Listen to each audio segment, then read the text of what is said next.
This review is sponsored by Fast Travel Games.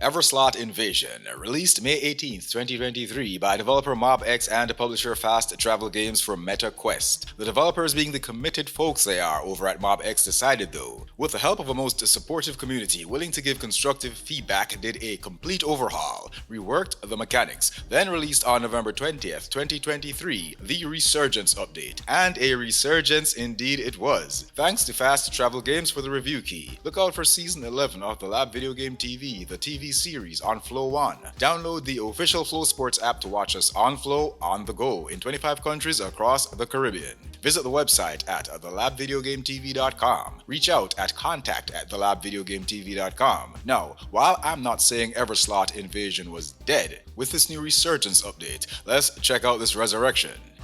For if we fail, our world will burn. Everslaught Invasion, as stated by the developers, puts action first. An intense, fast-paced action experience is what we have here, so there isn't much focus on a story at all. What we've got is an introduction, not so much to provide clarity, but context. In the opening, we get somewhat of an explanation. It's told through these mostly still images with a voiceover. It's represented well enough, but I would have preferred actual motion picture cutscenes with said well-presented voice acting. Hearken, my brothers and sisters. Do not fear, for we are the clerics of the Order. After you get started, the only semblance of storytelling I experienced were through text at the mission's briefing platform. If at the start of every mission, I even got more of that cool monologue with same still images, it would have been greatly appreciated. While there is a single player mode, it's not a campaign. So, I get there's no real focus or emphasis on storytelling here, but still, I'd have loved a bit more, especially based on how well the introduction was delivered. Still pictures or not.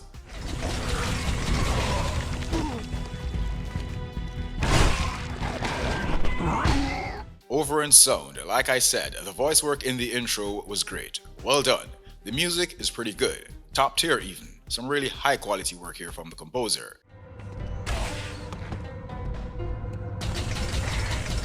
The sound effects are also pretty brilliant. All the grunts and howls and whatever words should be used to best describe the sounds your character makes when hits, along with the sounds of the enemy, was well done. Visuals. At the risk of sounding like a MetaQuest shill, I'm gonna have to say, since my last few MetaQuest keys, I've kinda changed my tune regarding how bad native Quest games look, but only kinda. PC VR, PSVR 2, and even the PSVR 1 still looks way better than anything I've played on this switch of VR. However, some of these natives I've been reviewing lately do look pretty sweet in their own Quest kinda way. The details in your character's arms and hands are really good, your weapon, even the environments, which are usually what takes the biggest hit.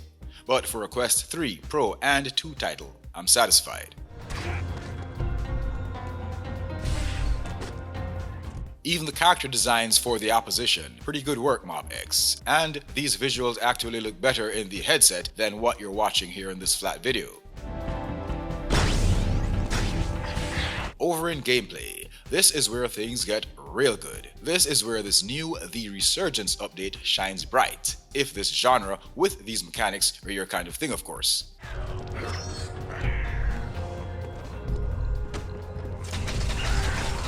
On startup, we've got a handful of settings. We've got sound volume, turning type and degree, height calibration, vibration, and localization.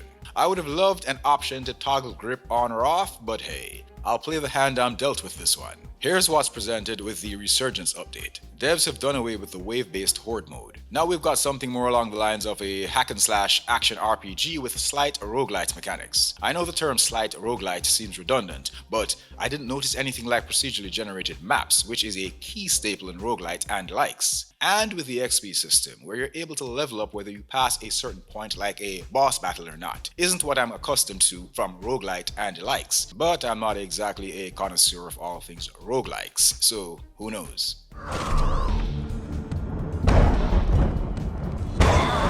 So, we've got now a roguelite-styled pick 3 system, a new progression system, and the ability to upgrade your talents in your airship, which acts as a hub.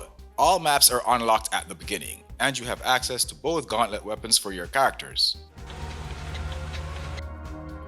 Everslaught Invasion has a hero shooter vibe to it. You have 3 characters you can choose from, and they all feel like 3 different classes. You can choose from a vanguard, a rogue, and a warrior. They each have distinct styles, strengths, and weaknesses.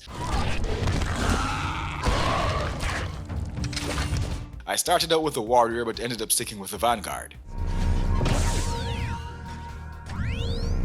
What each character has in common is a gauntlet, and regardless of which one you choose, they can pick any melee weapon to take with them. They can bring as much as 4. These weapons also have classes: Ancient, Savage, and Cleric. With each class comes a specific power-up type. My weapon of choice was from the Cleric class. I could hold it up to the sky and it would generate a smite attack. Pretty good. Where the gauntlet is concerned, this is traversal done right in fine style. The gauntlet comes packed with a grapple which you can use to go vertical and horizontal in a hurry by attaching them to grapple points. You can even do a reverse scorpion get over here by hooking an enemy and pulling yourself towards them. I would have preferred it the other way around, but I'm really not certain if that's possible with an upgrade. The gauntlet also has more offensive capabilities. Depending on the character you picked, you'll be able to use a submachine styled gun, a grenade launcher type, among others. Then on the defensive side, you have a shield that can be used to deflect attacks, and you also got a health syringe, so yeah, the gauntlet is pretty badass.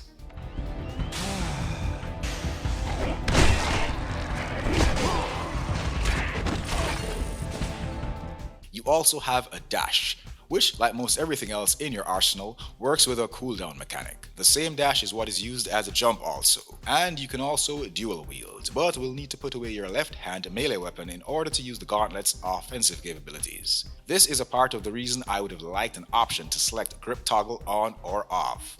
I don't like pressing a button to drop my weapon. It's awkward and just feels wrong, unintuitive.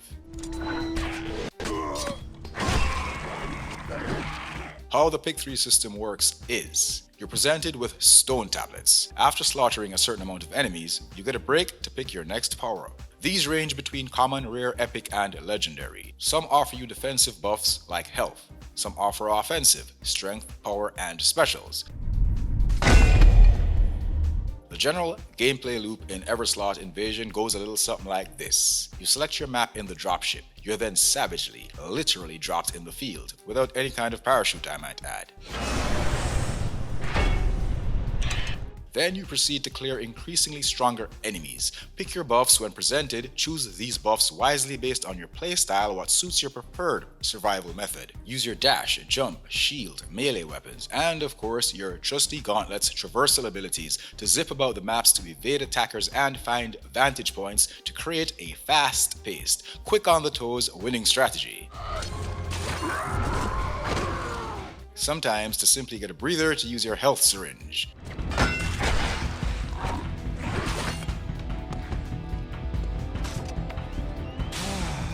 The use of the gauntlet at first was a bit daunting, almost overwhelming, but once I got used to it, just depending on how you turn your wrist, down would automatically activate the grapple, up would activate the gun, ram, or whatever your character has. A press of the Y button switches between either said weapon or the shield.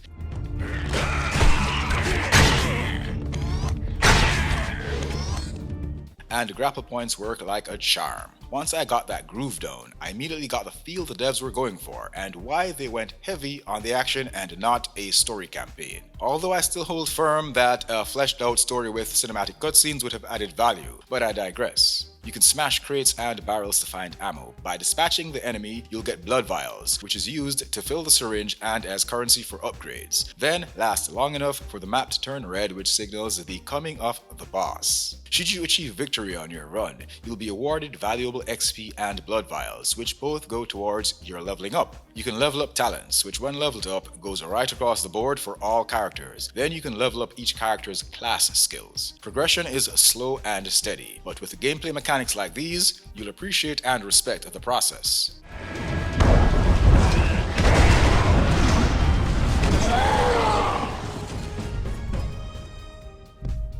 Co-op is a major focus here in Everslaught Invasion. There is a single-player offline mode, but like I have been saying, this is no campaign mode. It feels more like a glorified training room. It's good to get your feet wet here, but even the difficulty level on Apprentice will have you looking for backup real quick. And generally, it's just more fun with someone else fighting alongside you.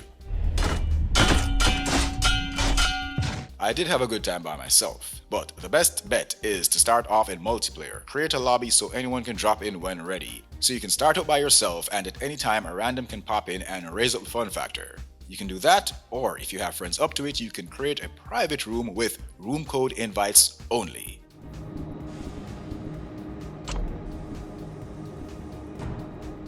Issues I faced with Everslaught Invasion. I had a recurring glitch with the Pick 3 tablets, where when I moved my head, they would move with me. This has happened to me with a PC VR game once. It was irritating then and still is now.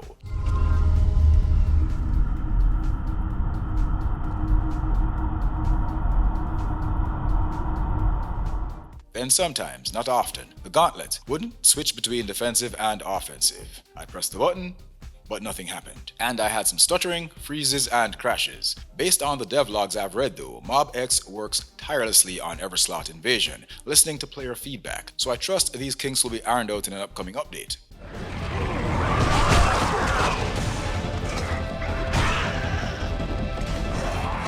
Everslaught Invasion is one thrill ride I'd recommend to every fan of the genre though. It's the kind of experience that, once you get started, hours fly by and you only end up noticing or stopping either because it's a VR game and playing with a chunk of plastic on your head for extended periods can become tiring. And of course, your battery may die. But Everslaught Invasion is a just one more round kind of experience. I had a great time with this one. Check out the Lab Video Game TV, the TV series on Flow One in 25 countries across the Caribbean, only on Flow One. Download the official Flow Sports app to watch us on Flow, on the go. Visit the website at thelabvideogametv.com and reach out to us at contact@thelabvideogametv.com. Thank you for watching. If you like my content, feel free to subscribe, hit the like button, leave a comment to turn on notifications and all that good stuff. Let's say on the other hand though, I found a way to piss you off with this one. Then hey, do what you gotta do, dislike, unsub, leave a feisty comment in the comment section. Whatever it takes to make you feel vindicated, partner. Either way, I won't hold it against you. Our game is never over.